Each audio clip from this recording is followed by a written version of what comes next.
Bismillahirrahmanirrahim. Assalamualaikum warahmatullahi wabarakatuh. Alhamdulillah alladzi bi ni'matihi tatimmu shalihat. Segala puji hanya milik Allah. Dengan nikmat-nikmatnya semua kebaikan itu bisa sempurna. Kita memuji, menyanjung hanya kepada Allah semata, karena dialah yang sempurna kebaikannya. Salawat dan salam kepada Rasulullah sallallahu alaihi wasallam, keluarganya dan para sahabatnya. Amma ba'd, para jemaah sekalian, alhamdulillah hari ini kita memulai bagian pertama dari usaha kita untuk memahami ayat-ayat yang memang itu hajat kita setiap hari. Jadi kalau kita berhajat akan kebutuhan pokok setiap harinya, maka ada pula hajat-hajat yang lebih dari kebutuhan pokok. Bahkan ini di atas dari kebutuhan pokok kita. Apa itu? Memahami apa yang menjadi bagian dari keseharian kita. Seperti surat Al-Fatihah ini. Kita setiap hari pasti membaca minimal sejumlah bilangan rakaat dalam sholat wajib. Apalagi kita menambahnya dengan sholat-sholat sunnah. Bahkan sholat kita tidak dikatakan sah kalau kita tidak membaca Al-Fatihah ini. Berarti ini bagian terpenting pada diri kita. Sehingga bahasa Imam Ibnu Qayyim, memahami ini lebih penting daripada makan dan minum. Kalau makan, minum, jika ditinggal, paling mentok kita mati, jemaah. Fisiknya. Tapi kalau kita meninggalkan ini, yang mati adalah hatinya. Sehingga akhirnya binasa dunia dan akhirat. Na'udzubillah. Makanya sebagian ulama, bahkan banyak para ulama mengatakan ini kewajiban untuk kita memahaminya. Karena memang hajat kita ini. Ibarat ibu-ibu yang tukang masak di rumah, masa orang Jawa nggak bisa masak sayur asem? Itu wajib itu kayaknya. Jadi memahami Al-Fatihah ini kewajiban bagi kita. Tidak bisa terelakkan lagi untuk memahaminya. Kenapa? Mas, Anda mendengarkan kajian lebih afdal daripada Anda wiritan. Kenapa jemaah? Nah, ini yang ingin kita ungkap secara umum dulu. Apa dibalik dari keutamaan surat ini, jemaah? Surat ini namanya saja sudah mencerminkan keutamaannya. Diberi nama Al-Fatihah, yaitu pembuka Al-Quran. Pembuka Al-Quran. Saya ingin memberikan gambaran sedikit, jemaah. Karya ilmiah, karya tulis, biasanya pembuka itu menggambarkan apa? Nah, rangkuman kan risum. Zubdahnya, orang Arab bilang zubdahnya. Ini intinya. Pembukanya ini intinya. Di sini ini intinya, rangkumannya. Begitulah Al-Fatihah ini. Namanya Al-Fatihah, pembuka artinya. Yaitu pembuka dari Al-Quran. Berarti inti Al-Quran ada di dalamnya. Iya. Inti Quran ada di dalam surat ini. Bahkan sampai Imam Ibnu Katsir mengutip pandangan para ulama bahwa di dalam surat ini ada bahasa beliau sirrul Quran, rahasianya Al-Quran ada di sini. Kata kuncinya kalau bahasa kita ada dalam surat ini. Makanya surat ini memiliki banyak nama. Para ulama pun mengatakan jika Al-Quran menyebutkan nama yang banyak, hadis menyebutkan nama yang banyak atas satu permasalahan, maka menunjukkan bahwa masalah ini, kasus ini, item ini adalah sesuatu yang besar nilainya. Contoh, hari kiamat. Allah ingin menggambarkan bahwa kiamat ini sesuatu yang dahsyat, luar biasa. Bagaimana cara Allah menggambarkan kiamat? Diberi nama dengan nama yang banyak. Dan setiap nama menunjukkan sifat dan hakikatnya. Begitulah Al-Fatihah. Allah ingin memberitahukan kepada kita bahwa ini surat mulia. Ini surat luar biasa. Allah dan Rasulnya memberi nama yang banyak dengan surat ini. Dikasih nama pembuka Al-Quran. Dikasih nama Ummul Quran. Itu artinya induk, tempat kembali. Tentang neraka juga gitu. Fa ummuhu apa? Hawiyah. Tempat kembali dia hawiyah, yang membara-bara. Jadi tempat kembali. Jadi kalau disebut ummul kitab berarti induknya apa? Al-Quran. Ummul kitab, induknya Al-Quran. Kadang pula Rasulullah SAW menamakannya Ummul Quran, induknya Al-Quran. Kadang Rasulullah SAW menamakannya Al-Quran Al-Azim, Quran yang mulia. Jadi Al-Fatihah ini yang terdiri dari 7 ayat disebut Al-Quran. Bayangin, satu surat 7 ayat tapi dinamai dengan semuanya. Dinamai dengan yang 30 juz ini. Memberikan gambaran memang inilah induknya. Ini satu gambaran bahwa surat ini adalah surat yang mulia. Ketika surat ini mulia, otomatis banyak manfaat yang bisa diambil. Rasulullah SAW mengatakan surat ini adalah nur, cahaya. Berarti kalau kita membaca, mempelajarinya, maka ini akan menjadi cahaya kehidupan buat kita.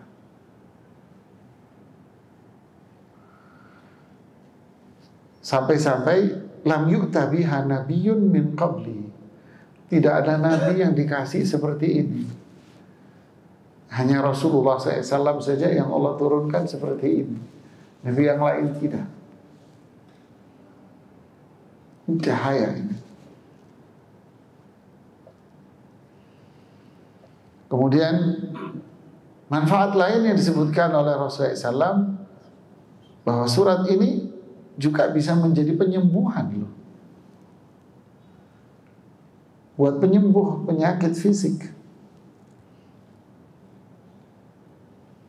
Kisah hadis Abu Sa'id Al-Khudri radhiyallahu taala anhu yang diriwayatkan oleh Imam Bukhari, kisah berapa sahabat yang melakukan perjalanan. Kemudian ketika sudah mulai gelap, mereka berusaha untuk singgah di tempat yang terdekat. Singgahlah mereka di sebuah desa. Ternyata ketika mereka singgah di situ, salah satu dari kepala suku dari situ, desa itu tersengat kalajengking, berbisa. Mereka mencari obat. Siapa yang bisa menyembuhkan dan siapa yang punya obat? Ternyata tidak ada yang bisa menyembuhkan. Artinya nggak ada dokternya. Lalu para penduduk desa mengatakan, coba temui tamu itu, 3 orang itu tamu itu. Barangkali mereka bisa nyembuhin. Ditemuilah 3 sahabat itu. Lalu salah satu mereka mengatakan, boleh saya akan coba sembuhkan, tapi apa tapinya? Kasih kami beberapa ekor kambing, lapar. Kalian nggak jamu. Oke, deal. Kalau sembuh loh tapi ya. Ya. Tukar faktur. Oke, dibacakan Al-Fatihah, lalu sembuh jemaah. Kemudian dikasihlah beberapa ekor kambing, kira-kira 10 ke bawah. Banyak ngasihnya. Akhirnya sahabat ini bingung, boleh nggak saya makan? Pulanglah mereka ke menemui Rasulullah Sallallahu Alaihi Wasallam. Sesampainya diceritakan kepada Rasulullah SAW kejadiannya. Rasulullah SAW menjawab, wa ma yudrika annaha ruqyah. Tahu juga kamu ya, kalau surat ini bisa menyembuhkan orang sakit. Kambingnya masih ada. Maksudnya apa? Boleh. Ya, bagi saya juga dong, kata Rasulullah. Jadi inilah ruqyah jemaah. Al-Fatihah bisa menyembuhkan penyakit racun, penyakit fisik, bisa. Tapi syaratnya apa? Qur'annya memang, Al-Fatihahnya memang bisa menyembuhkan. Harus mahallun qabil, medianya ini harus pas. Medianya harus pas. Seperti kita beli tanaman, tapi medianya nggak pas. Yang salah tanamannya apa medianya? Medianya. Seringkali yang disalahin apa? Tanaman. Medianya yang salah. Seperti kita, kata Ustadz, ruqyah Al-Fatihah, benar. Saya udah coba Ustadz bolak-balik, tapi kok masih sakit aja saya Ustadz, nggak sembuh-sembuh.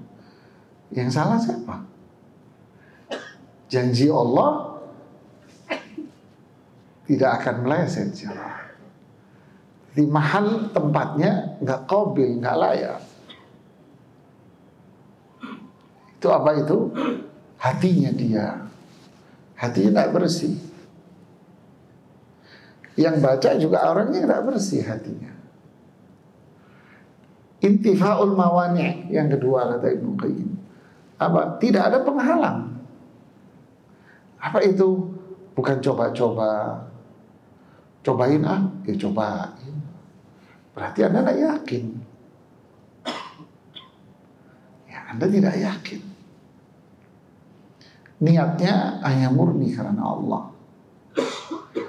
Jadi inilah jemaah. Ini surat mulia ini. Mengobati fisik, di samping dia adalah cahaya. Memberikan cahaya hati, hidayah, petunjuk buat kehidupan. Ini secara ringkas keutamaan yang begitu besar dari surat Al-Fatihah ini. Namanya yang banyak, utamaannya. Emang isinya apa ini surat? Ya, pembuka. Berarti dia menggambarkan apa? Al-Quran. Artinya apa? Ini loh Islam. Anda pengen belajar Islam yang benar, coba selami dan dalami surat Al-Fatihah. Anda akan kenal Islam. Bukan katanya, bukan turun-temurun, tidak. Kita akan benar-benar faham tentang Islam. Karena surat Al-Fatihah ini secara umum ingin menjelaskan kepada kita, satu, siapakah namanya Tuhan itu? Siapa Tuhan itu? Siapa zat yang kita ibadahi? Siapa Tuhan? Kemudian ingin menjelaskan apa? Bagaimana bentuk ibadah kepada Allah? Bagaimana bentuknya secara umum? Kemudian yang ketiga, model-model manusia itu seperti apa?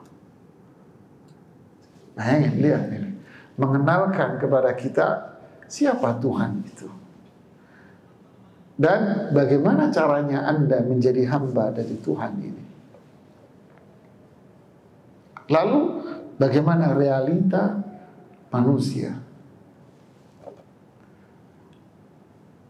Inilah surat Al-Fatihah jemaah.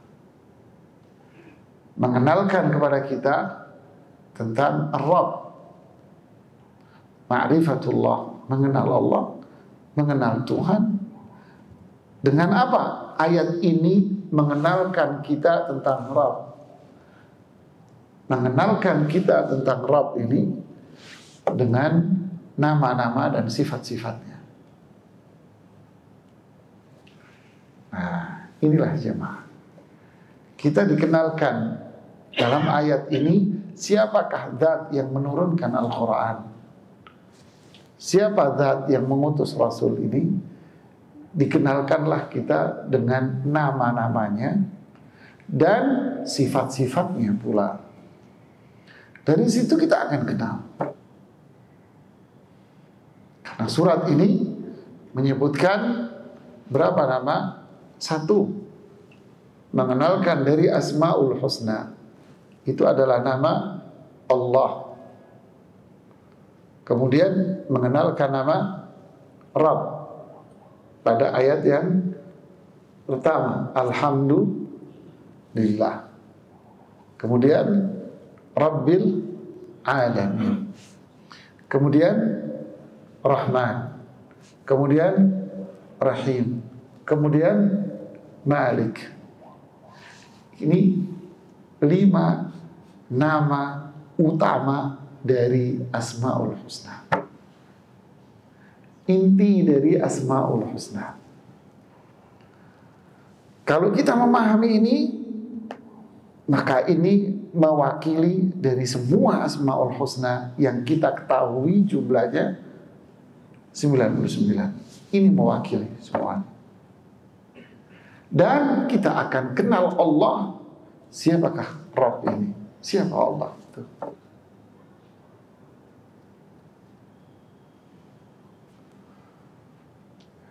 Kemudian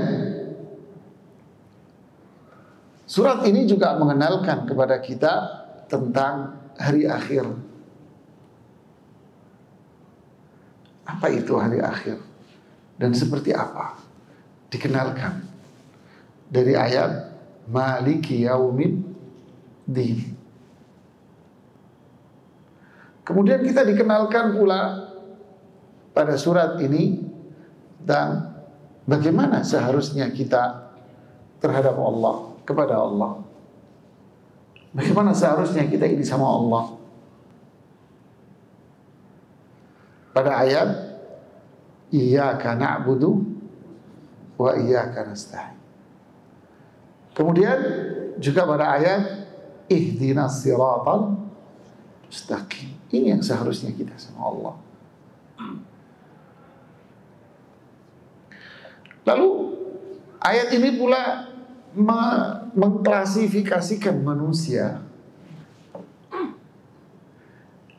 Pada ayat siratal ladzina an'amta alaihim, ini kelompok pertama manusia, yaitu al-mun'am alaihim, manusia yang mendapatkan nikmat.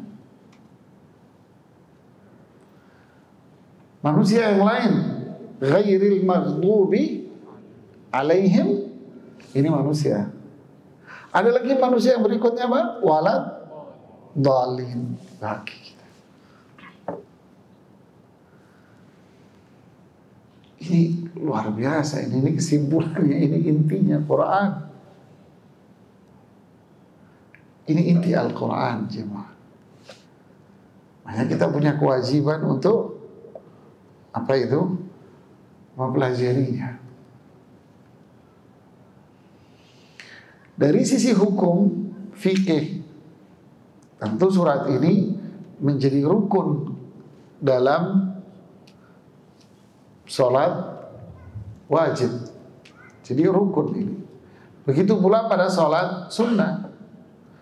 Sholat wajib kita nggak sah kalau tidak membaca Al-Fatihah. Begitu pula sholat sunnah kita tidak wajib kalau kita tidak membaca Al-Fatihah. Karena ini rukun, inti dari sesuatu itu namanya rukun, intinya. Ya, kalau bangunan gedung ini intinya apa, Pak? Hah? Pondasinya. Ya. Kalau pondasinya nggak ada, gimana bisa berdiri, Pak? Rubuh. Itu namanya rukun. Kalau pondasinya ada, tapi asal-asalan, gimana? Ya rubuh, sama. Sekarang bagaimana hukumnya orang sholat baca Al-Fatihah tapi Al-Fatihahnya asal-asalan?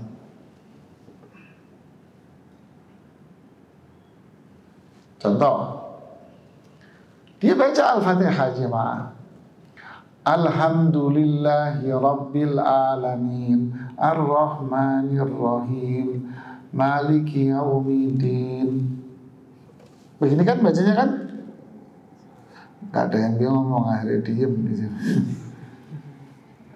Begini kan jawab bacaan kita? Kalau bacaan kita seperti ini, berarti sama aja kita membangun pondasi yang asal-asalan. Rubuh nih gedungnya.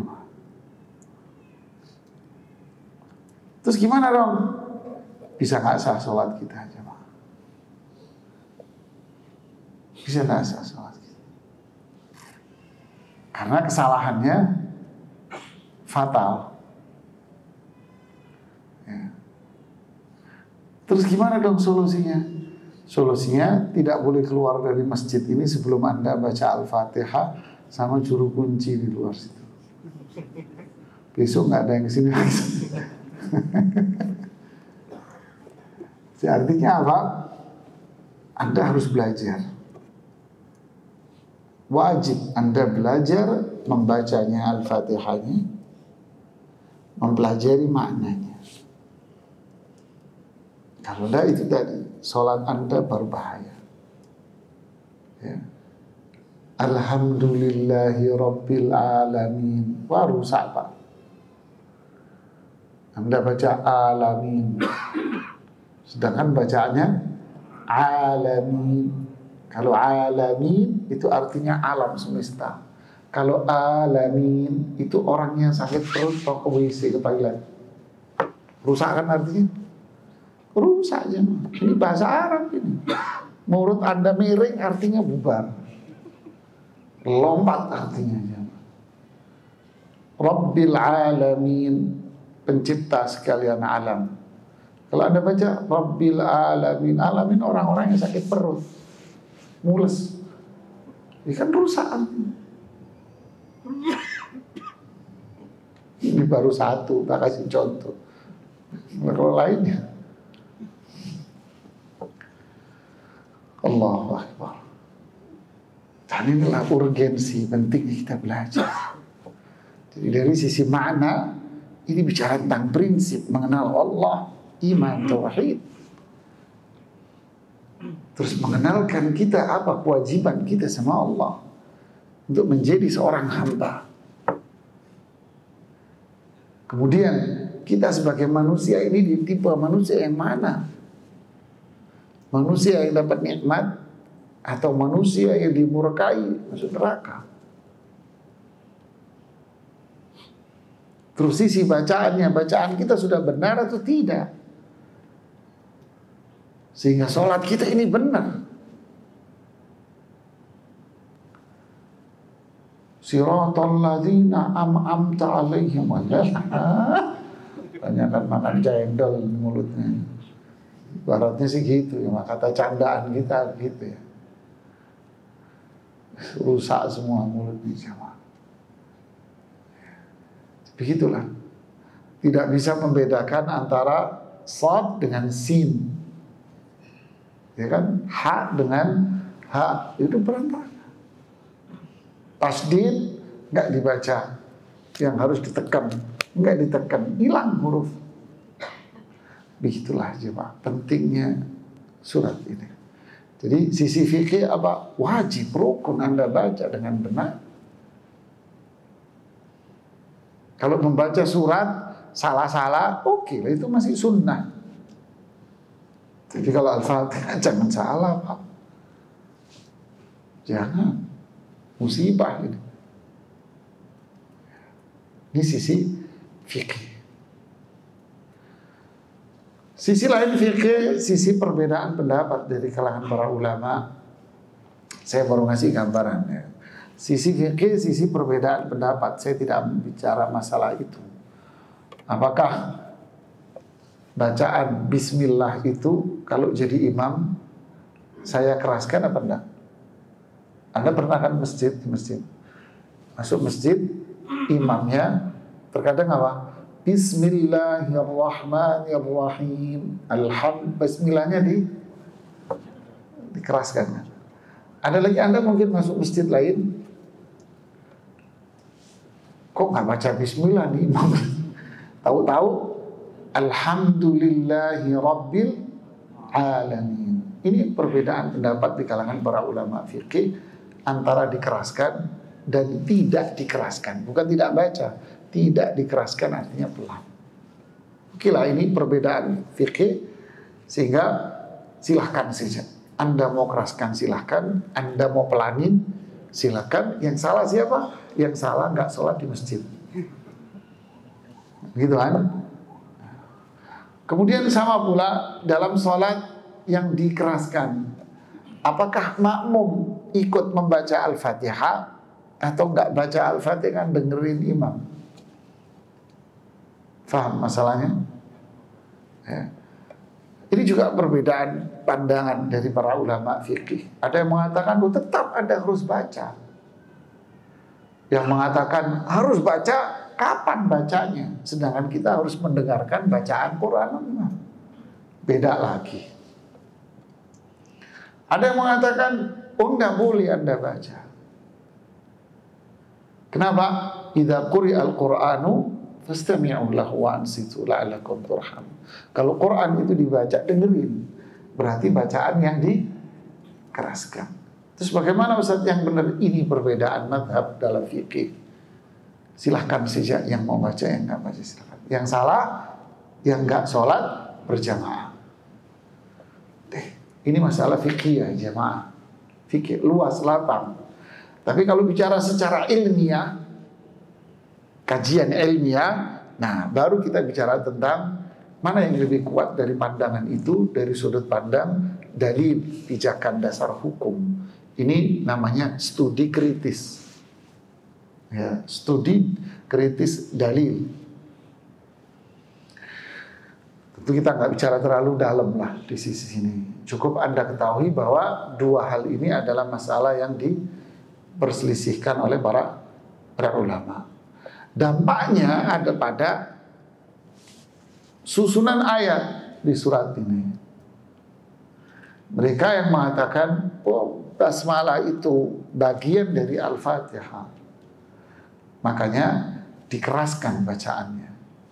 Berarti ayat pertama yang mana? Coba Anda lihat di mushaf-mushaf itu. Ayat yang pertama yang mana di Al-Fatihah? Bismillah. Di mushaf kita ini, Bismillah. Makanya kalau jadi imam dikeraskan, karena itu ayat, Pak. Di bentuk mushaf yang lain, pandangan para ulama lain tidak. Ayat yang pertama yang mana? Alhamdulillah. Berarti berkurang dong ayatnya. Enggak, tetap 7. Ya kan? Ini perbedaan pandangan. Kalau mau studi kritis, jadi panjang ceritanya, jemaah. Mengurai pandangan, mengurai argumen, lalu kita pelajari argumen, kita kritisi dari sudut pandang kaedah-kaedah ilmu syar'i. Ya, saya memberikan wacana kepada Anda. Tapi secara basic, prinsip dasar bahwa surat ini Al-Fatihah wajib dibaca bagi orang yang sholat. Titik. Wajib dibaca Allah. Bahkan bukan wajib, rukun malah. Sudah rukun. Sehingga kita harus memperbaiki lisan kita dalam bacaan Al-Quran. Khususnya Al-Fatihah. Belajar, Pak. Resikonya berat sebagaimana yang saya jelaskan tadi itu. Faham sampai sini? Ini secara umum aja saya jelaskan ya. Cepat ya. Oke. Kita sampai jam berapa? Jam 1. Oke. Saya masuk pada ayat yang pertama. Alhamdulillahi Rabbil Alamin. Setiap kata di surat ini ada maknanya.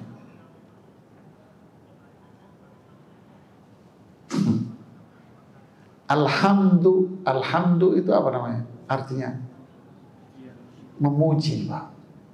Pujian. Pujian itu apa? Pujian itu ucapan dengan lisan, sanjungan dengan lisan.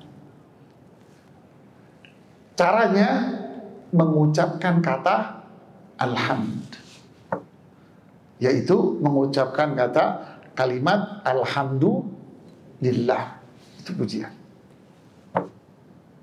dengan lisan. Itu namanya alhamd.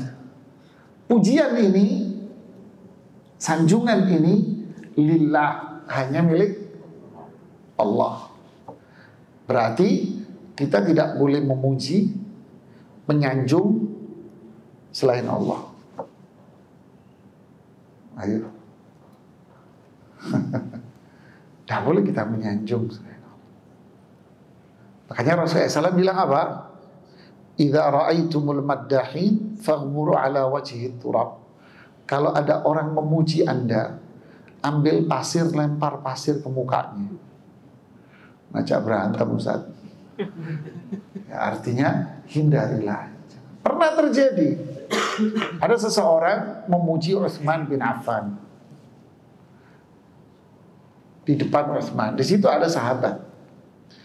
Ketika si fulan ini memuji Utsman bin Affan, sahabat ini keluar, ngambil pasir, lalu pasir dilempar ke mukanya dia.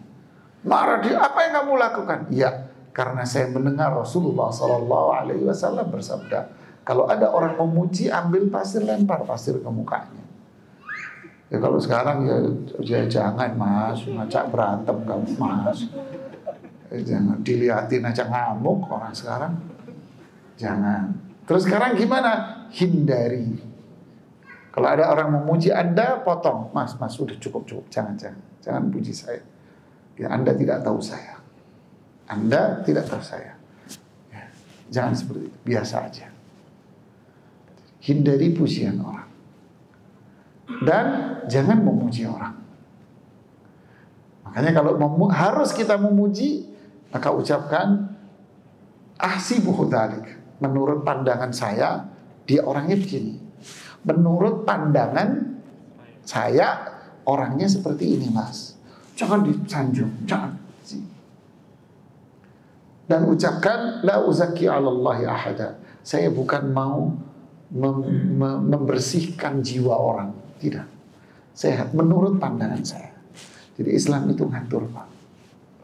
Jadi kembali ke ayat ini, alhamdulillah, pujian, sanjungan dengan lisan itu hanya milik Allah. Lillah, kepemilikan, lillah, milik Allah.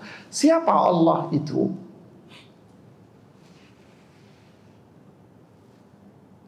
Yaitu zat yang hanya kepadanya dipuji. Pujian itu disampaikan. Siapa Allah itu? Saya ulang sedikit ya. Lafaz Allah itu berasal dari kata ilah. Seperti pada kalimat tauhid, la ilah, ilah. Jadi istilahnya lafzul jalalah, lafaz yang penuh keagungan. Allah berasal dari kata ilah. Oke.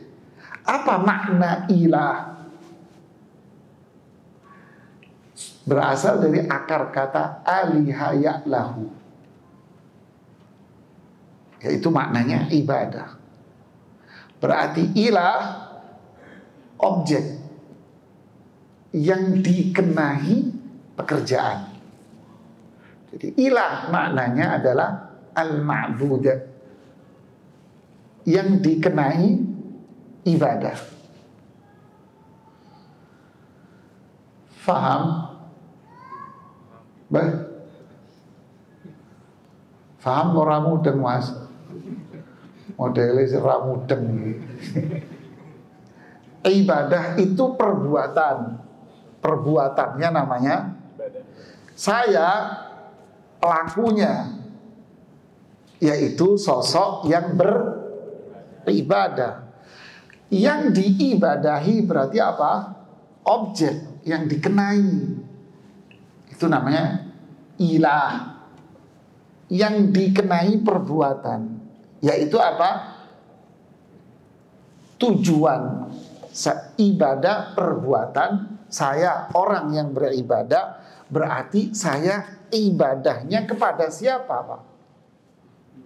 Nah, itu namanya yang dikenai objek. Itulah makna ilah, ma'bud, yaitu apa? Zat yang diibadahi. Berarti lafaz Allah, lafzul jalalah, Allah adalah zat yang kita ibadahi, zat yang hanya kepadanya ibadah itu ditujukan. Berarti makna alhamdulillah adalah pujian, sanjungan itu hanya kepada zat yang diibadahi. Faham?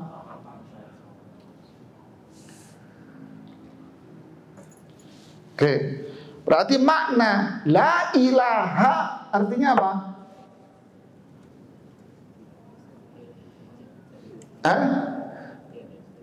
Tidak ada. La, tidak ada. La ilaha berarti maknanya tidak ada siapapun bentuknya yang diibadahi. Illa, kecuali Allah, zat ini. Zat yang ini. Paham sekarang? Jadi kalau la ilaha illallah dimaknai tidak ada Tuhan selain Allah, nyambung? Nyambung. Rusak maknanya, Pak. Wah, kok selama ini gitu, Ustaz? Iya, kita dibodoh-bodoh alias dibahlul-bahlul kalau bahasa Sama siapa? Liberal. Yang merusak kan liberal, ini mau dirusak kita. Karena ini kalimat ini bunyinya bukan la rabba illallah. Bukan la Rabb Tuhan. Tapi kalimatnya apa? La ilah. Jadi tidak ada tempat tujuan kita beribadah kecuali Allah. Itu makna lafzul jalalah. Maknanya, sisi maknanya. Jadi alhamdulillah, pujian itu hanya sama zat ini. Lalu siapa lagi zat ini? Lillahil asmaul, dialah pemilik nama-nama yang sempurna kebaikannya.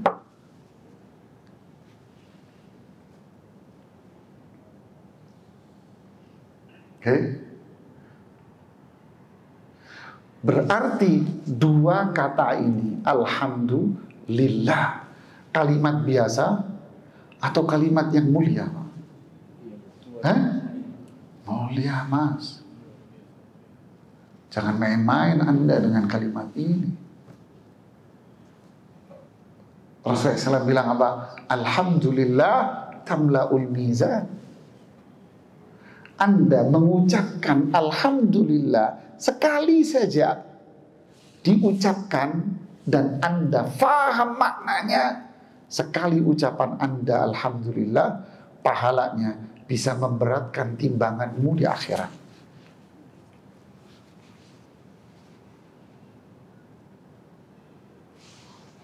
Ayo, Mas.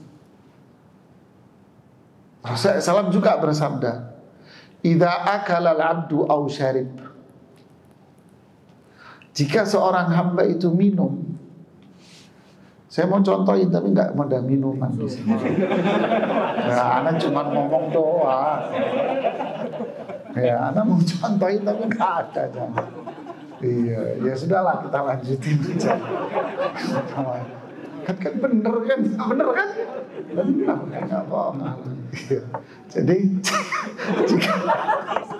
jika ya masa dimakan sih semua. Jadi jika seorang hamba itu minum atau makan, kemudian dia membaca alhamdulillah, maka Allah akan cintai dia. Allah ridho sama dia. Allah cinta sama dia. Susah Pak jemaah ngomong alhamdulillah. Gampang. Cuman masalahnya, apakah kita mengucapkan dengan mulut pakai hati atau pakai mulut tok nggak pakai hati? Anda yang jawab. Tapi kalau keluarnya pakai mulut, bersumber dari hati, inilah kemuliaannya. Alhamdulillah.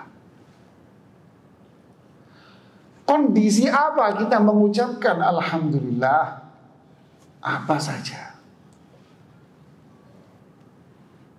Kalau kita kondisi nyaman, senang nih, ucapkan apa? Alhamdulillah. Maka kesenangan Anda, kenikmatan Anda akan ditambah sama Allah. Tapi kalau lagi susah, lagi bokeh, lagi musibah, lagi ada musibah berat, Pak, ngomong apa? Alhamdulillah.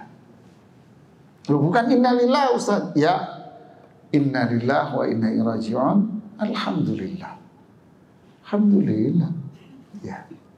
Maka musibah yang Anda derita itu akan diganti oleh Allah dengan nikmat.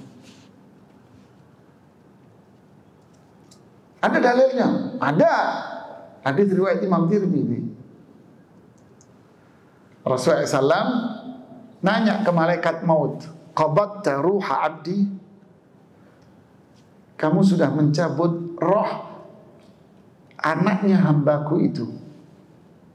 Iya ya Allah, sudah saya cabut roh anak itu. Qabatta thamrata fuadi, yang kamu cabut itu anak kesayangan. Kata Allah, apa yang diucapkan orang tua ketika melihat anak kesayangannya dia ini wafat. Malaikat mau jawab, hamidaka wastarja. Ayahnya, ibunya di saat si anak yang lagi lucu-lucunya ini wafat, ayah ibunya mengucapkan alhamdulillah, inna lillahi wa inna ilaihi raji'un. Oh, angel jemaah.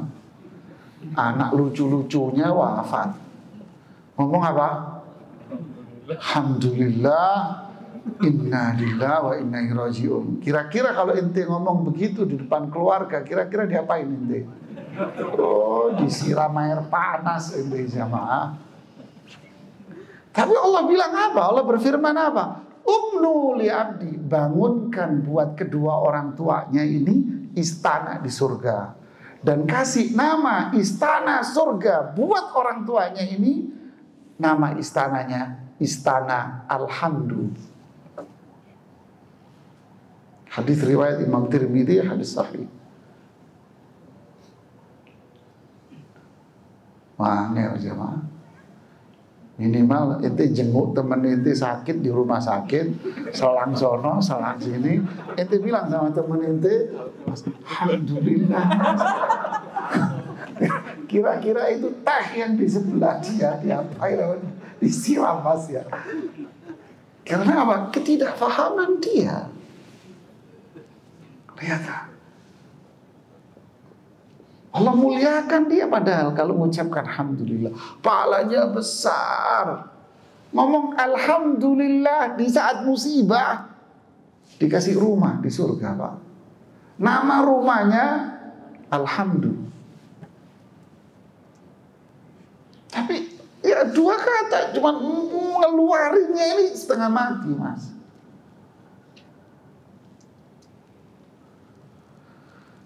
Kata Aisyah radhiyallahu anha, Rasulullah SAW kalau mendapatkan nikmat, beliau bilang alhamdulillah, alladzi bi ni'matihi tatimmu shalihat. Segala puji itu milik Allah. Dengan nikmatnya semua kebaikan sempurna.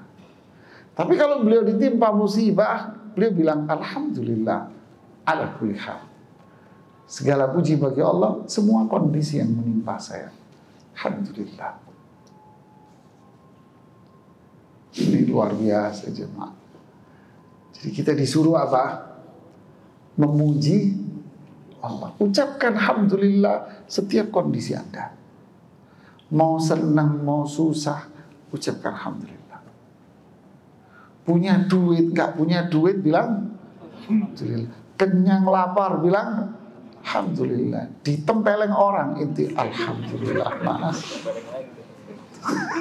Ditempeleng lagi itu sama dia, bilangin alhamdulillah. Ini contoh, sekedar contoh jamaah. Contoh ya.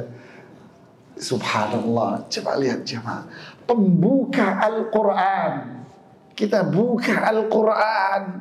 Dibuka Al-Quran dengan apa? Alhamdulillah. Allah menciptakan langit dan bumi pun mengucapkan apa? Alhamdulillah.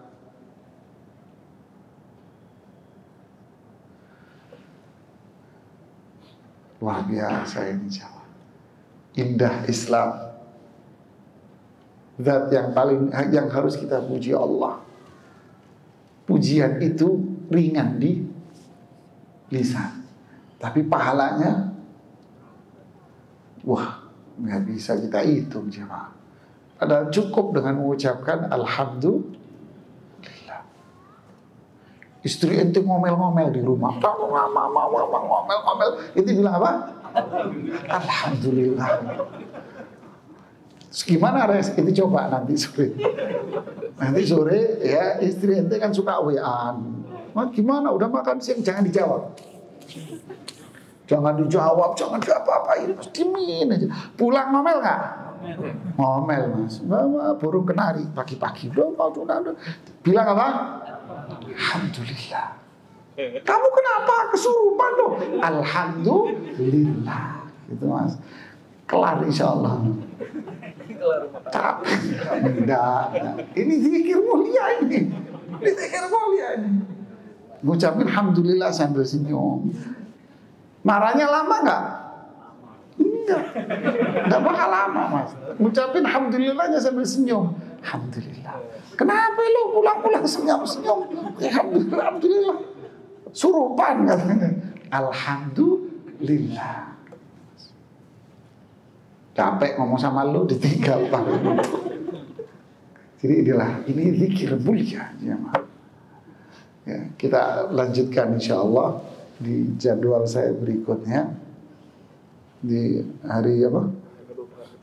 Rabu pekan ketiga insyaallah. Ya. Barakallahu fiik, jazakumullah khair, subhanakallahumma bihamdik, asyhadu an la ilaha illa anta, astaghfiruka wa atubu ilaik. Assalamualaikum warahmatullahi wabarakatuh.